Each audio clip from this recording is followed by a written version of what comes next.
साधकों, आज मैं प्राणिक हीलिंग पर वीडियो दे रहा हूँ।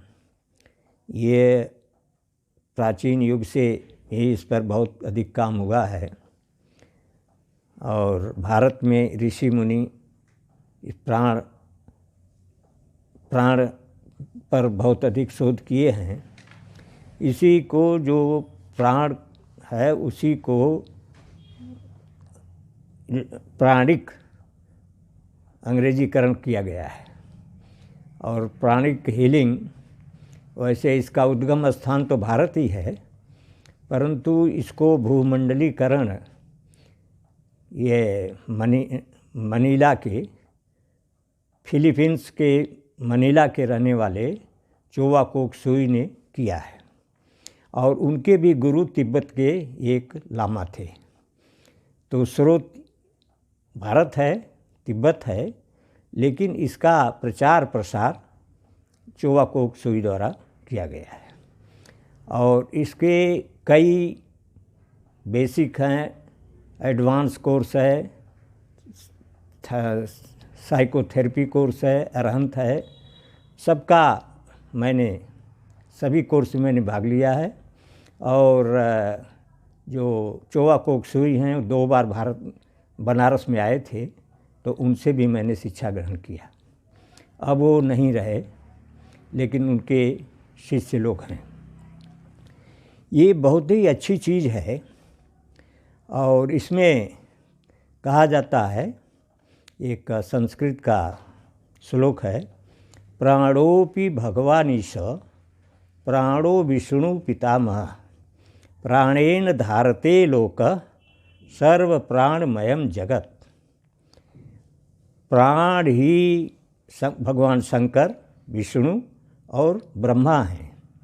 प्राण से ही इस लोक धारण किया गया है और सर्व जगत में सर्व प्राणमय है।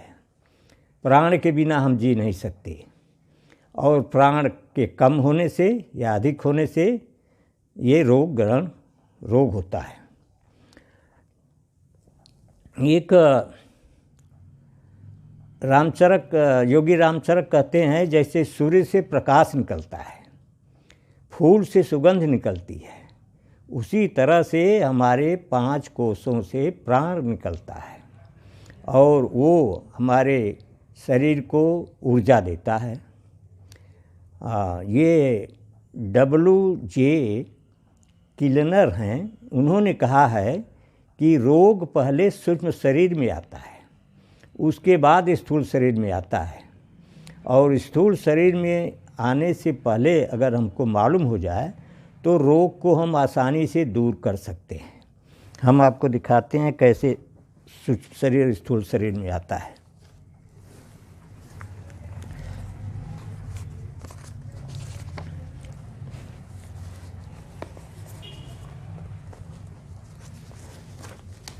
ये देखिए, ये स्थूल शरीर है और ये सूक्ष्म शरीर है। तो स्थूल शरीर में जब रोग आएगा तो पहले सूक्ष्म शरीर में आएगा और सूक्ष्म शरीर से आकर के फिर स्थूल शरीर में आएगा। तो और कैसे आता है, जहाँ कहीं खंडित हो जाए, जैसे यहाँ खंडित है तो यहाँ से प्रवेश करेगा, जहाँ भी सूक्ष्म शरीर खंडित हो जाए वहाँ से रोग प्रवेश करता है। मतलब ये प्राण की यहाँ कमी है, इसके वजह से इसमें आता है। और उसके बाद उनका ये कहना है कि जब स्थूल शरीर में रोग नहीं आया, सूक्ष्म शरीर में रोग आ गया है, अगर उसी समय मालूम हो जाए तो हम रोग को रोक सकते हैं, आने में, स्थूल शरीर में आने में रोक सकते हैं। और आभा होती है, आभा मंडल होता है। अब देखिए, ये स्थूल शरीर और सूक्ष्म शरीर का इसमें दिखाया गया है। स्थूल शरीर में सूक्ष्म शरीर आधा इंची या पौन इंची स्थूल शरीर से सूक्ष्म शरीर बाहर होता है और इंटरलिंक होता है, इस तरह से इंटरलिंक होता है। और आभा मंडल, उसके बाद स्वास्थ्य शरीर। आभा मंडल माने स्वास्थ्य मंडल। ये देखिए आभा मंडल है, ये बाहर वाला ये स्थूल शरीर है, ये सूक्ष्म शरीर है और ये आभा मंडल है। आभा मंडल भी रोग को आने में रोकता है। और आभा मंडल में भी अगर दो तरह से हो गया खंडित, देखिए यहाँ आभा मंडल खंडित हो गया, ये इसमें नहीं खंडित है, ये स्वास्थ्य आभा मंडल या स्वास्थ्य मंडल, तो यहाँ खंडित हो गया तो ये जो है यहाँ से रोग आ जाएगा। तो इस तरह से भगवान ने दो दो हमको संरक्षण दिया है, दो दो, एक आभा मंडल दूसरा सूक्ष्म शरीर, इनके बाद ही कोई चीज़ शरीर में आती है। तो अगर हम अपने आभा मंडल को बढ़ा दें और सूक्ष्म शरीर को, प्राण शरीर को बढ़ा दें तो रोग नहीं होगा। इसका मतलब कि ये प्राणिक हीलिंग जो है रोग को दूर करने का बहुत अच्छी उपाय है। इसमें प्राचीन युग से ही इस पर काम हो रहा है और ग्रीस के सोलन, नील नदी पर रहने वाले GS, doctor Hippocrates, Isa Masih और न्यायाधीश ग्रीटेक्स ने जगह जगह पर इन पर काम किया है। और इस समय कैलिफोर्निया में और लंदन में और इस पर जो है रिसर्च हो रहा है, बहुत जगह और जगहों में भी रिसर्च हो रहा है। अब ये प्राणिक हीलिंग में क्या क्या होता है, इसमें कई बातें होती हैं। एक तो झाड़ फूंक फुहार, उसको मार्जन कहते हैं, ये मार्जन होता है। और भारत में पहले से भी मार्जन की व्यवस्था है। जब बिच्छू काट लेता था तो उसको मार्जन ऐसे करते हैं, ऐसे करके एक मंत्र पढ़ते हैं, उसके बाद जब उसका वो हो जाता है, निकल जाता है। इसमें दो चीज़ें बहुत ही आवश्यक हैं, एक तो मार्जन करना आस्थानी और एक सामान्य पूरे शरीर का वो करना। इन दोनों चीज़ों से इस पर जो है ये होता है। और अब प्राण ऊर्जा को पहले बढ़ानी पड़ती है, उसको ऐसे हाथ रगड़ करके ऐसे करते हैं, जहाँ मालूम हो कि थोड़ा रुक रहा है तो वहाँ समझ लें कि वहाँ तक हमारी प्राण ऊर्जा है, यह मेरा रुक रहा है। तो ये इसका मतलब सबका इतना नहीं होगा, जो थोड़ा प्राणायाम वगैरह किए होंगे उनका जो है ये प्राण ऊर्जा अधिक होगी। और ये कैसे मालूम होता है कि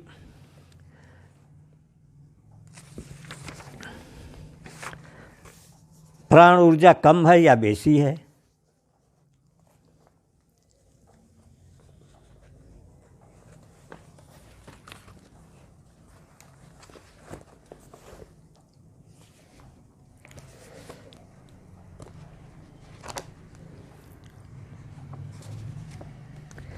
रोग कैसे होता है? या तो प्राण ऊर्जा अधिक हो जाए या कम हो जाए।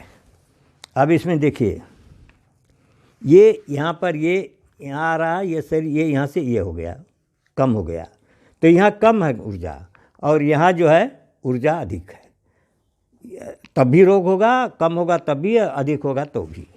तो इसको बैलेंस करना है और प्राणिक हीलिंग ये बैलेंस करती है, पहले बता देती है, इसलिए बड़ा प्राणिक हीलिंग से लाभ है। और इसमें जो है हम आपको इस छोटे से वीडियो में सब बात नहीं बता सकते। ये 2 दिन का शिविर लगता है, उसमें आपको भाग लेना पड़ेगा, लेकिन कुछ सूक्ष्म बातों को हम बताएंगे जिससे आपको लाभ होगा। अब स्थानीय मार्जन झाड़ फूंक को करने के लिए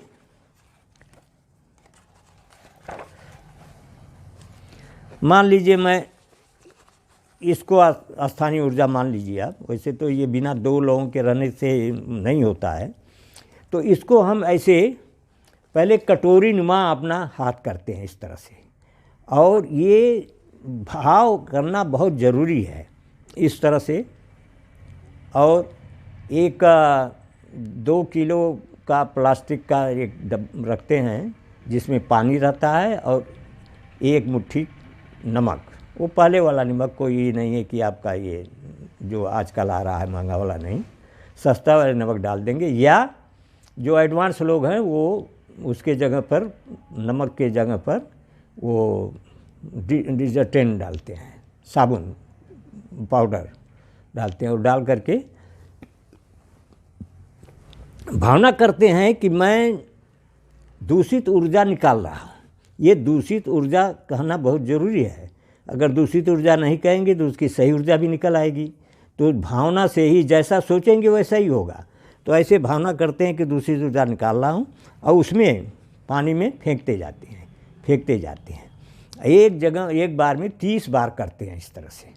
और 30 बार करने के बाद अपने हाथों को साबुन से धो लेते हैं, और हाथों को ऐसे उसमें करके कि मैं दूषित ऊर्जा हम हाथों के उसमें डाल देते हैं, दोनों ओर से पानी में चला जाता है। नहीं तो जो उपचारक है उसको भी रोग हो सकता है।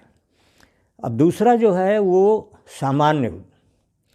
सामान्य मार्जन है, झाड़ फूंक।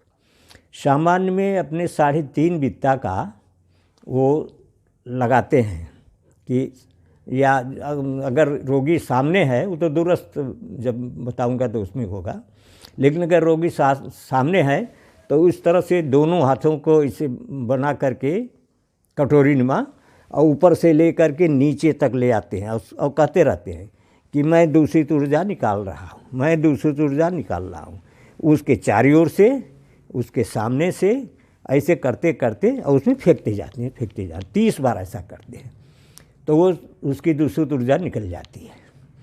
और इसमें 7 स्टेजेज हैं। पहले हुआ हाथों को संवेदनशील बनाना। संवेदनशील कैसे? इसे रगड़ करके, इसमें 7 स्टेज हैं, श्रृंखला है, सीढ़ी है 7। पहले हाथों को रगड़ करके और उसको ऐसे करेंगे कि हाथों की संवेदनशील हो रहा है, आधे को संवेदनशील हो रहा है। फिर दूसरा स्कैनिंग, जांच करना कि कहाँ रोग है। तो उसमें ये बाहों का, ऐसे जैसे मैं बता हाथ को ऐसे, वैसे बाहों को देखते हैं। एक बना लेते हैं मापदंड। बाह पर मान लीजिए इतना आया तो हर जगह इतना ही देखते हैं कि इतना कम है कि बेसी है। इतने से अगर उनके कम है तो समझिए वहाँ ऊर्जा कम है, और बेसी है तो ऊर्जा अधिक है। तो दूसरा हो गया। तीसरा स्कैनिंग। चौथा है मार्जन आपको बता दिए, वही जो सफाई करते हैं उसमें स्थानीय और सामान्य 2 तरह के मार्जन हैं। रोगी को ग्रहणशील बनाना। रोगी का हालचाल पूछते हैं और उससे हालचाल पूछ करके उससे कहते हैं कि लंबी लंबी सांस लो और मैं आपकी वो चिकित्सा करूँगा। तो वो रोगी इस तरह से हालचाल पूछने से ग्रहणशील हो जाता है। फिर ऊर्जित करते हैं इस तरह से हाथ करके, और इसमें ऊर्जित करने में ये ध्यान ये देते हैं कि आपके पास उतनी ताकत नहीं। पहले तो ऋषि मुनि ऐसे होते थे, केवल हाथ से ऐसे कर देते थे, आभा उनसे ऊर्जा निकलती थी और रोगी ठीक हो जाता। लेकिन आजकल उतना है नहीं ऊर्जा, तो उसको ऊपर से लेते हैं। ये ब्रह्मांड में ऊर्जा है, बहुत अधिक है। उसी से हम लोग, जो सूर्य कहा उससे प्रकाश मिलता है, प्रकाश से वो फूलता है और सब बातें होती हैं। उसी तरह से जो है कोष से भी मिलता है। तो कोष को प्राण कहाँ से मिलता है? वो सूर्य से ही मिलता है, या ब्रह्मांडलीय ऊर्जा है उससे मिलता है। तो इस तरह से हाथ करते हैं, ऊपर से लेते हैं, इससे लेते हैं और इससे देते हैं। इसमें ये करते हैं, हम धारणा करते हैं, भाव करते हैं कि हम पर्याप्त ऊर्जा ब्रह्मांड से ले रहा हूँ और उचित ऊर्जा दे रहा हूँ उसको। नहीं, ऐसा न करने से ऊर्जा अधिक देंगे और ले रहे हैं कम, तो आपकी ऊर्जा कम हो जाएगी। इसलिए विचार करना कि मैं ब्रह्मांड से काफ़ी ऊर्जा ले रहा हूँ और ऊर्जा जो है दे रहा हूँ, तो इस तरह से आपकी ऊर्जा बनी रहेगी। और ऐसे देखिए, एक बात और ध्यान देना है, ऐसे जब करते हैं तो ऊर्जा ले रहे हैं ऐसे, और ऐसे करते हैं तो सफाई होती है, यानी एंटी क्लॉकवाइज जब करेंगे तो ऊर्जा दे रहे हैं, एंटी क्लॉकवाइज करेंगे तो ऊर्जा की सफाई होती है। जैसे पानी जा रहा है नल में या उसमें नाली में, तो उसको अगर जिधर जा रहा है उधर का अगर आप ऐसे ऐसे करेंगे तो उसकी ताकत बढ़ जाएगी, तेज़ी से जाएगा। और उसमें अगर हाथ आगे ऐसे लगा दें तो उसका जो है सफाई होगी, जो खरपतवार है वो बंद हो जाएगा। यही सिद्धांत इसमें भी लागू होता है। फिर ऊर्जा दे करके तो उसके बाद ये करते हैं कि ऊर्जा तो दे दिए, लेकिन ऊर्जा तो बहने वाली है, निकल जाएगी। इसलिए 3 बार कहेंगे इस्टेब्लिश 3 बार कर दें, यानी स्थिर स्थिर स्थिर, तो स्थिर हो जाएगी, उसमें रहेगी। और फिर अब आपसे और रोगी से एक संबंध बन गया है। अगर आप उस संबंध को काटेंगे नहीं तो आपकी ऊर्जा अनजाने ही रोगी में जाएगी, आपकी ऊर्जा खत्म हो जाएगी। तो इसलिए उसको कहते हैं मुक्त मुक्त मुक्त, 3 बार कहेंगे, यानी जो मैंने ऊर्जा दिया अब मेरे से मुक्त हो जाए। और दूसरी बात यह है कि नाभि से संपर्क होता है, तो अपने सामान्य मुक्त मुक्त कहेंगे और नाभि से भी काटेंगे, कट कट कट ऐसे कर देंगे। तो आप जो है, एक बात और है कि इसमें दूरस्थ उपचार टेलीपैथी द्वारा भी हो सकता है, और बहुत बार देखा गया है कि दूरस्थ उपचार भी इसमें बहुत ही मानसिक उपचार होता है। उसमें रोगी को कह देते हैं कि एब्डोमिनल ब्रीदिंग करें, वो लंबी लंबी सांस ले और ये सोचे कि हम रोगी को सोचे कि हमारा उपचार हो रहा है, और जो उपचारक है वो रोगी का 3.5 बित्ता का अपने सामने रखे, मूर्ति अपने सामने, और उसको उसी तरह से जो मैंने अभी तक बताया है, स्थानीय जहाँ अगर स्थानीय है तो उसको समझे हाथ में दर्द है तो हाथ ऐसे समझ के हाथ यहाँ है, उससे जो है अपना 30 बार ऐसे निकाले और फेंके। और अगर सामान्य करना है तो 3.5 बित्ता का देकर उसको मान करके चारों तरफ से ऐसे सफाई करें। तो दूरस्थ उपचार भी बहुत अधिक लाभकारी होता है। और मानसिक उपचार, ये आजकल के मनोवैज्ञानिकों का कहना है कि 90% से अधिक मानसिक रोग होते हैं, जो वही स्थूल रोग जो है पैदा करते हैं। तो मन से जब हम उपचार कर लेंगे, मानसिक उपचार करेंगे, तो इसमें 2 हृदय, एक हृदय तो हमारा है स्थूल, एक ब्रह्म का है, उसका भी, दोनों का अगर चित्र देखेंगे तो लगभग एक तरह का है। ब्रह्म का हृदय और मनुष्य का दोनों एक तरह का, हम दिखा देते हैं आपको।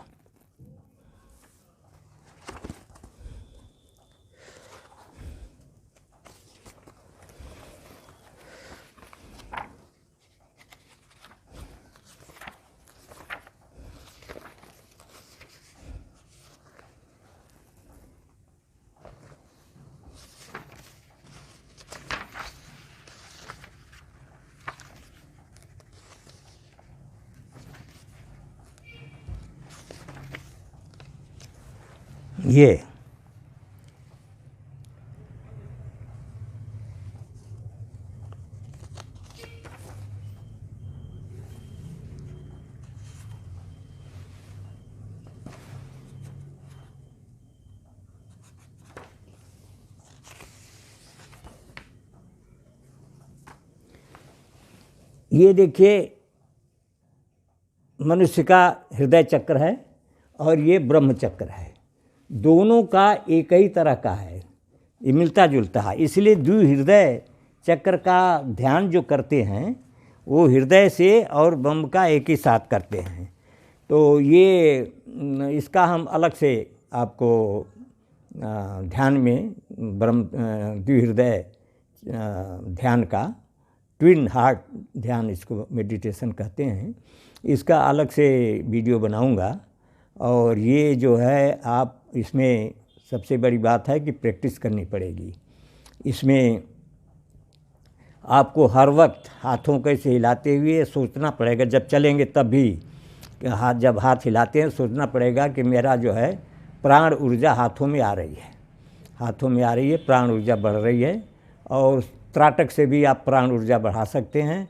और इस तरह से भी हाथ को ऊर्जित ऐसे करके इस तरह से कर रहे हैं, रोज़ ऐसा करते रहें कि हमारी ऊर्जा बढ़ रही है, बढ़ रही है, बढ़ रही है, ऐसे करते करते प्राण, जब आप में प्राण की ऊर्जा अधिक होगी तभी आप दूसरे को प्राण दे सकते हैं। तो ये बहुत ही आवश्यक है और बहुत महत्वपूर्ण है। और सर्व सामान्य के लिए प्राणिक हीलिंग बहुत अच्छी चीज़ है। और इसके जो जानकार हैं, जो इसमें अपना विशेष स्थान प्राप्त करना चाहते हैं, वे शिविर में भाग लें। हर जगह शिविर होता है इसका 2 दिन का। और कुछ किताबें हैं उसको जो है वो करेंगे। हमारे इस किताब में,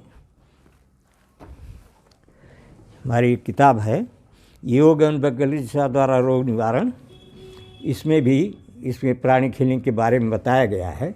आप इसको प्राप्त कर सकते हैं। ये चौक में है एक विश्वविद्यालय प्रकाशन बनारस में, और corporation Banaras book corporation Lanka पर है, वहाँ पर किताबें प्राप्त हैं। और कई किताबें हमारी हैं, ध्यान पर भी एक किताब मेरी आ रही है, उसको यहाँ से आप प्राप्त कर सकते हैं। और मेरा नंबर है 920-821-1783। इसमें अगर आप कोई प्रश्न पूछना चाहते हैं तो पूछ सकते हैं। और आप हमारे इस वीडियो पर अपना कमेंट करिए और सब्सक्राइब करिए और बेल आइकन को दबा दीजिए, ताकि आपको अगला वीडियो जो हमारा आएगा ध्यान पर और बातों पर आपको प्राप्त होता रहे। इन शब्दों के साथ मैं चाहता हूँ कि आपका कल्याण हो, प्रभु सबकी कल्याण करें। ओम धन्यवाद।